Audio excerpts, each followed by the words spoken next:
Hello all big pass லைவில் என்ன நடக்குதுன்னு பார்க்கலாம். ஸோ பிக் பாஸில் டைம் கோடுக்கான 2வது டாஸ்க் முடிஞ்சிச்சு. இந்த வாரம் ஸ்ருதிகாவோட வாரம்னே சொல்லலாம். ஸோ ஸ்ருதிகா வீட்டுக்குள்ளேயும் சரி வெளியும் சரி ரொம்பவே ஃபேமஸாக இருக்காங்கன்னு சொல்லலாம். வீட்டுக்குள்ளே பார்த்திங்கன்னா டைம் கோடாக இருக்காங்க. வெளியே என்னடான்னா ஸ்ருதிகா ட்விட்டரில் ட்ரெண்டிங்கில் இருக்காங்க. ஸ்ருதிகாவோட பாரபட்சம் இல்லாத கேரக்டர் தான் வந்து ஃபேன்ஸ்க்கு வந்து ரொம்பவே பிடிச்சிருக்கு. ஸோ ஃப்ரெண்ட் ஆனாலும் தப்பு பண்ணால் நான் கேட்பேன்னு சொல்லிட்டு ஸ்ருதிகா அவங்க ஃப்ரெண்டு கூடயே நிறைய தடவை சண்டை போட்டிருக்காங்க.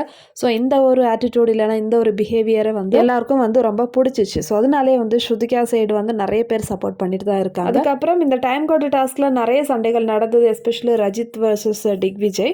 ஸோ 2 பேரும் வந்து திருப்பி வந்து காலர் பிடிச்சிட்டாங்க. அந்த அளவுக்கு தான் வந்து சண்டை இருந்தது. இந்த டாஸ்க்குக்கு முன்னாடி நம்ம விவின் வந்து ஒரு கேள்வி கேட்டிருந்தான் ஸ்ருதிகா கிட்ட. என்னன்னா, நீ டைம் கோட் ஆனால் நீ வந்து யாரை நாமினேட் பண்ணுவேன்னு சொல்லிட்டு. ஸோ ஸ்ருதிகா என்ன ஆன்சர் சொன்னாங்கன்னா, டைம் கோட் ஆனால் நான் அவினாஷும் ஈஷாவும் வந்து நாமினேட் பண்ணுவேன் கண்டிப்பாக.